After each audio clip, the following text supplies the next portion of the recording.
के इतिहास में जो स्वर्ण इतिहास की नींव रखी जा रही है, मेरे बड़े कर्नल त्यागी जी और मेरे गुरुजन यति महाराज जी, शंकराचार्य जी, स्वामी जी और सभी गुरुजन आए, उनके आशीर्वाद से आज रखा गया जो शिलान्यास रखा गया है वो असल में उस युग के लिए रखा है कि जो काफी पीछे छूट गए हैं। देखिए, मैं कोई बहुत लंबा बुलारा नहीं हूं, मैं सिर्फ चंद बातों में इस मसले का जो मेरे गुरुजन यदि महाराज जी ने आपको विस्तार से पहले ही बताया, कुछ लोग अभी आए हैं, कुछ लोग पहले आए हैं, उन्होंने देखा है व्हाट्सएप पे, यूट्यूब पे देखा है। ये हमारी एक बदकिस्मती है कि हम लोग जब आग लगती है तो हम जो सोचते हैं जब मेरे घर तक आग आएगी तो तब हम पड़ोसी के साथ मदद करेंगे। ये हिंदुस्तान में नहीं पूरे वर्ल्ड में दुर्भाग्य रहा है, लेकिन हिंदुस्तान इस काम के लिए पहला रहा कि आग तो उसके घर लगी वो जाने। तो जब हमारे घर में आग लगती है तो वो भी कहता है ये जाने मैं कोई जानूं। ये हमारी बदकिस्मती है। दूसरा बात, कर्नल साहब के पास बैठे थे, हमारे बड़े हैं जिन्होंने इस परिवार के साथ जोड़ा है। मैं यदि महाराज जी से एक रिक्वेस्ट करूंगा, मैंने रात कर्नल साहब से भी रिक्वेस्ट की थी कि हमारा मोस्टली टारगेट ये रहा कि हम क्या थे, हम क्या हैं और क्या बनाने जा रहे हैं और क्या बन रहे हैं। मैं सीधे मुद्दे की बात करूंगा, गोल गोल बात नहीं करूंगा।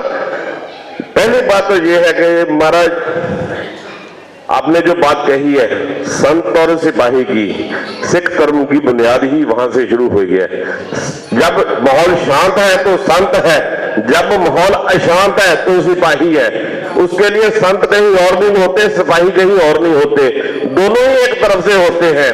वो चाहे हमारे भगवान महावीर हनुमान जी थे, वो नटखट बालक थे, लेकिन जब जरूरत पड़ी उनको सिर्फ याद दिलाया गया कि आप ये नहीं, ये भी आपकी ड्यूटी है, तो पूरी सेना को लेके श्रीलंका पहुंच गए।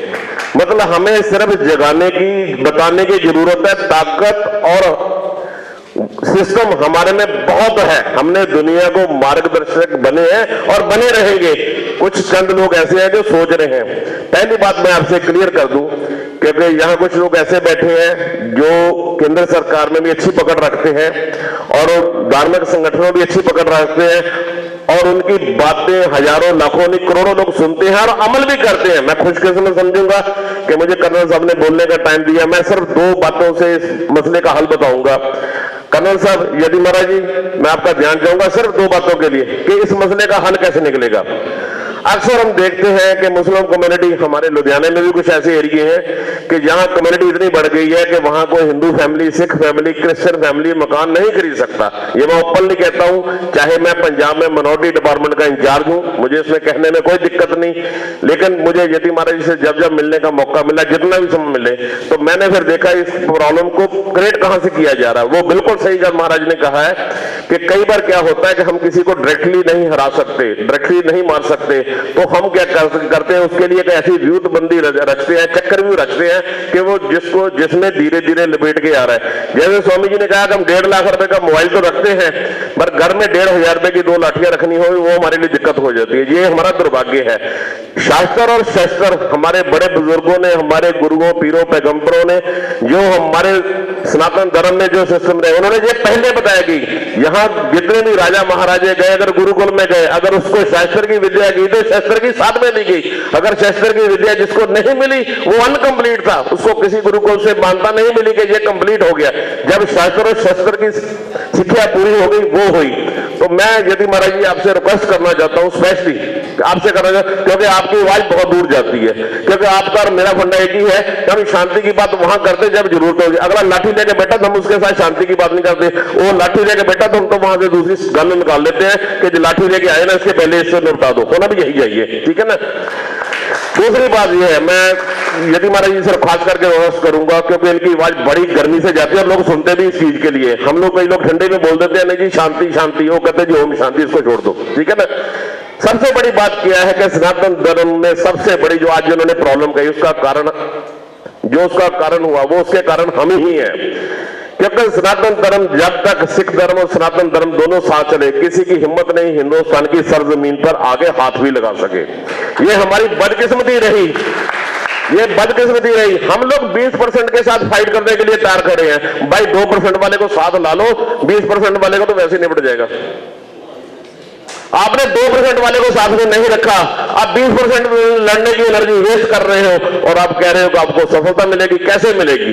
दूसरी बात जो है, जितने गुरु पीर पैगंबर हुए हैं, हमारे जितने 10 गुरु हुए हैं, उसके बाद जितने शहीद हुए हैं, सबका जो प्यार रहा सनातन धर्म से, चाहे माधवदास बैरागी थे, बाद में बाबा बंदा बहादुर बने, जितने भी थे, इवन चाहे गुरु गोविंद सिंह जी थे, लेकिन उनको शिक्षा देने वाले एक ब्राह्मण थे।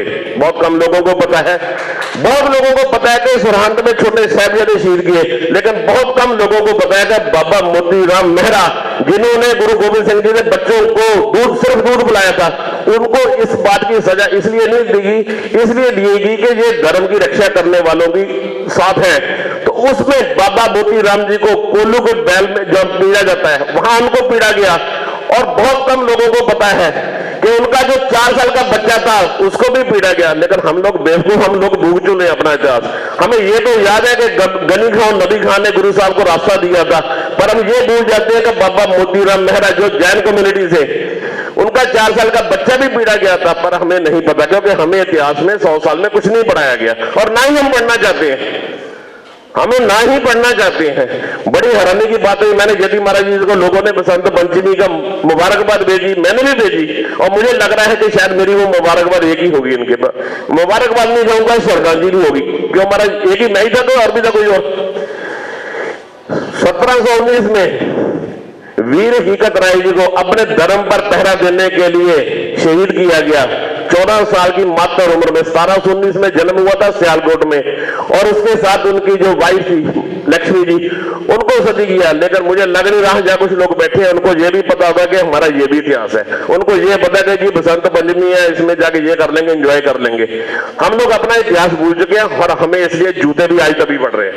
जिस दिन हमें अपना इतिहास याद आ गया, जिस दिन हमें पता चल गया कि हम उन लोगों के वंशज हैं, उनके पूर्वज हैं जिन्होंने ये दुनिया बनाई और दुनिया को गाइडलाइन दी, तो आज हम कहां खड़े हैं? आज हम कहां खड़े हैं?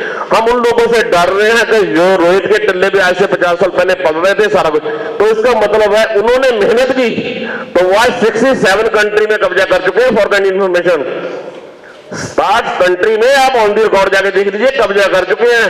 अब भागते भागते सिंधु से कहां तक आ गए, अब हिंदुस्तान के भाग के कहां जाना है वो मुझे नहीं बताना, तो यति महाराज जी को बता दीजिए आपका कहां जाने का मन है। तो मेरा कहने का तात्पर्य यही है कि सनातन धर्म में, और सबसे बड़ी बात शुक्रिया जी, मैं आपसे गुस्साखी चाहूंगा, आपने बार बार कहा था पेड़, हमारा पेड़ थी संस्कृत। हमने संस्कृत विद्या पे जिसमें सारी भाषाएं निकली हैं, हमने उनको छोड़ दिया। सिर्फ चंद हमारे जो गुरुजन है उनको समझ है, बाकी किसी को समझ नहीं है। आप उसमें ध्यान दीजिए। हर मंदिर में ये भी कंपलसरी कीजिए कि बच्चों को संस्कृत, हम ये कहते हैं कि जी 6 साल का बच्चा मुस्लिम का कुरान पढ़ रहा है, भाई उसके फैमिली में उसको उर्दू पढ़ाया जाता है तभी वो कुरान पढ़ता है। अगर हमारे बड़े बुजुर्ग बच्चों को संस्कृत पढ़ाएंगे और अपने वेद पढ़ेंगे, उपनिषद पढ़ेंगे, उनकी ज्ञान की बातें समझ आएगी। ऐसा कर नहीं रहे। कितनी माएं बैठी हैं जिन्होंने प्रेगनेंसी के टाइम अपनी वाइफ, अपनी बिटिया को, अपनी बहू को सुंदरकांड का पाठ पढ़ाया, किसी ने नहीं पढ़ाया। अब बच्चे तो वो वैसे ही हो गए ना, वो 36 महीने में अभिमन्यु था, रात मैंने बताया करण साहब को, तो अब तो 7 महीने में हो रहा है। 36 महीने वाली क्वालिटी 7 महीने में तो आएगी नहीं। मैं ज्यादा ना कहता हूँ, सिर्फ यही कहूंगा, हमने पेड़ पे मेहनत नहीं करनी यति महाराज जी, हमने पेड़ में मेहनत नहीं करनी, हमने जड़ पे करनी है। जड़ हमारी संस्कृत है, जड़ में आप लगा लीजिए, बाकी अपने पेड़ बढ़ जाएगा। मैं ज्यादा समय ना लेते हुए आप सबका बहुत बहुत धन्यवाद करता हूँ। हो सकता है कुछ बात गलत कही गई हो, उसके लिए मैं क्षमा चाहता हूँ, पर ये मैं जरूर कहूंगा कि आप 2% को साथ में बनाइए, 20% अपने अपने बढ़ जाएगा। धन्यवाद। अगर आप ये वीडियो YouTube पर देख रहे हैं तो हमारे चैनल को सब्सक्राइब करें और बेल आइकन को दबाना ना भूलें। अगर आप Facebook पर ये वीडियो देख रहे हैं तो हमारे पेज को लाइक करें।